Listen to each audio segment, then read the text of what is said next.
Good afternoon students. Class 6 के सभी बच्चे अपनी हिंदी की बुक निकालिए। इसमें आज हम आपको पढ़ाएंगे पाठ 3 परिश्रम का तंत्र। बच्चों, यह तो सब जानते हैं कि परिश्रम ही सफलता की कुंजी है, परंतु इसे अपनाता कोई है। कुछ लोग पैसा कमाने के लिए बुरे काम करते हैं, परंतु ईश्वर सहायता उन्हीं की करते हैं जो स्वयं पर विश्वास रखते हैं और सत्कर्म करते हुए प्रगति की राह पर चलते हैं। सोनीपत में एक छोटा सा गांव था, सतरोड। यहाँ केवल 30 परिवारों के घर थे। इन्हीं में से एक था रमेश का परिवार, जो बहुत मेहनती था और सबका आदर सत्कार करता था। एक दिन 30 परिवार के मुखिया को कुछ सलाह करने के लिए मिलना था, पर परेशानी यह थी कि पूरे गांव में कोई ऐसी जगह नहीं थी जहां सब इकट्ठे हो सके और आराम से बैठकर बातचीत कर सके। गांव की सीमा पर कुछ खाली जमीन थी, धूल से भरी हुई, टूटी फूटी उबड़ खाबड़।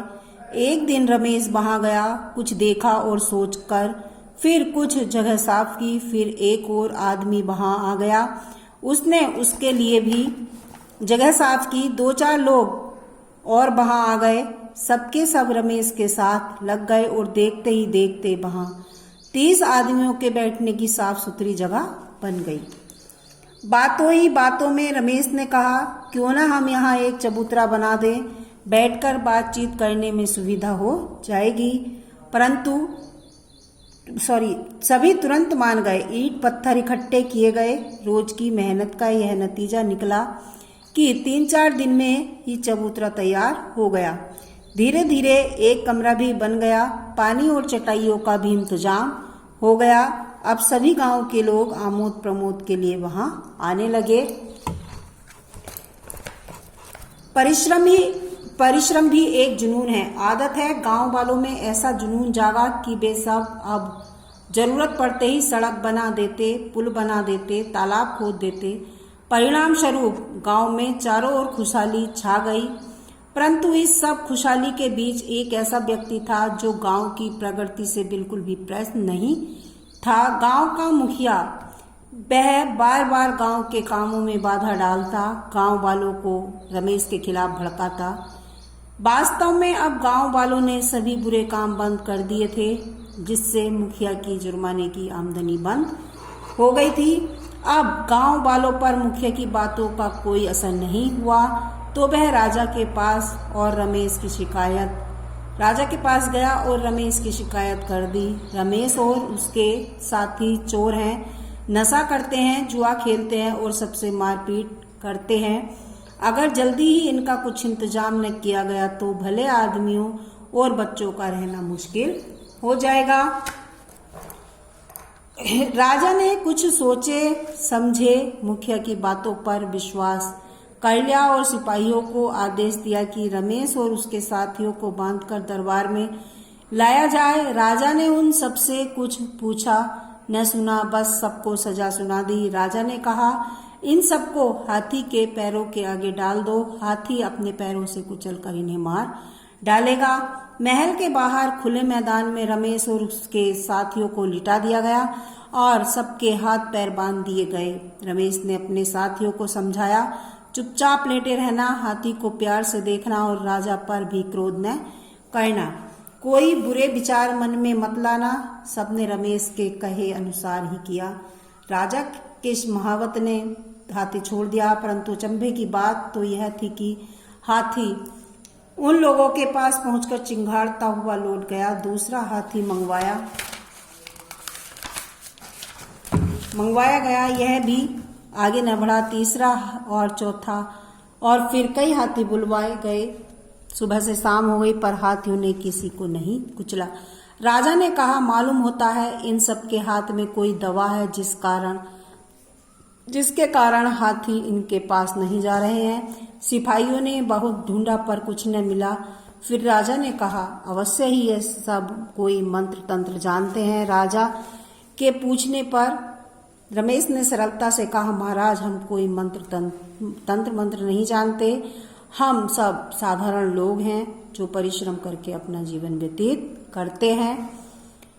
हम सभी जीवों से प्यार करते हैं, हिंसा नहीं करते, झूठ नहीं बोलते, दूसरों की चीज नहीं लेते, नशा नहीं करते, जुआ नहीं खेलते, गांव की आवश्यकता अनुसार यथाशक्ति तालाब और कुएं खोद देते हैं, घर और सड़कें बना देते हैं। महाराज यदि हम कोई मंत्र जानते ही हैं तो वह है परिश्रम। हम सब साथियों ने मिलकर गांव का कायाकल्प कर दिया है।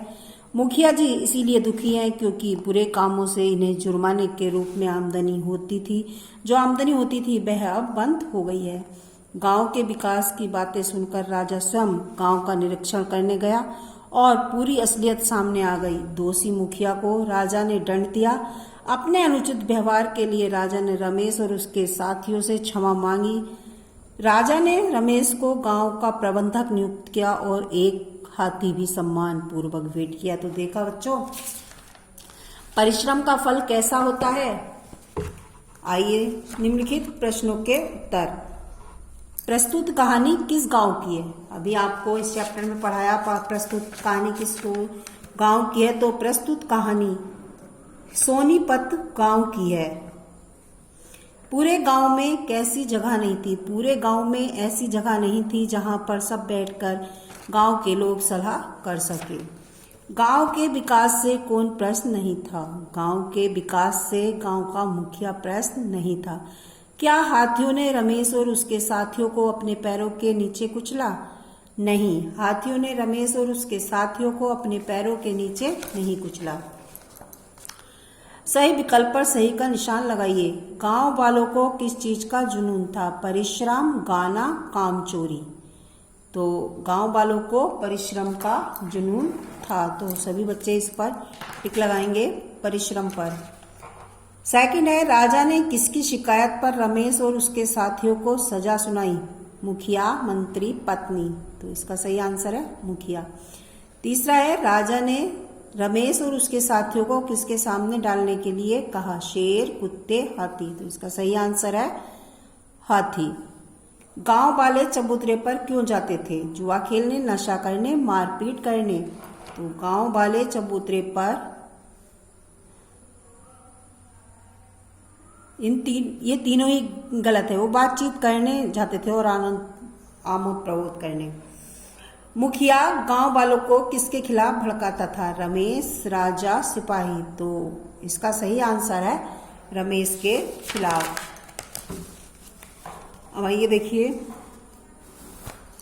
किसने किससे कहा। क्यों न हम यहाँ एक चबूतरा बना दे, बैठकर बातचीत करने में सुविधा हो जाएगी। रमेश ने गांव वालों से। अगर जल्दी ही इनका कुछ इंतजाम न किया गया तो भले आदमियों और बच्चों का रहना मुश्किल हो जाएगा। मुखिया ने रमेश से। चुपचाप लेटे रहना, हाथियों को प्यार से देखना और राजा पर भी क्रोध न करना। रमेश ने अपने साथियों से।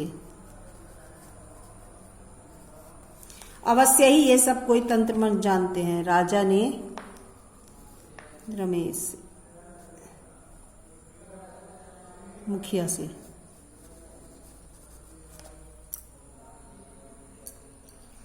आज के लिए इतना ही। धन्यवाद बच्चों। Thank you.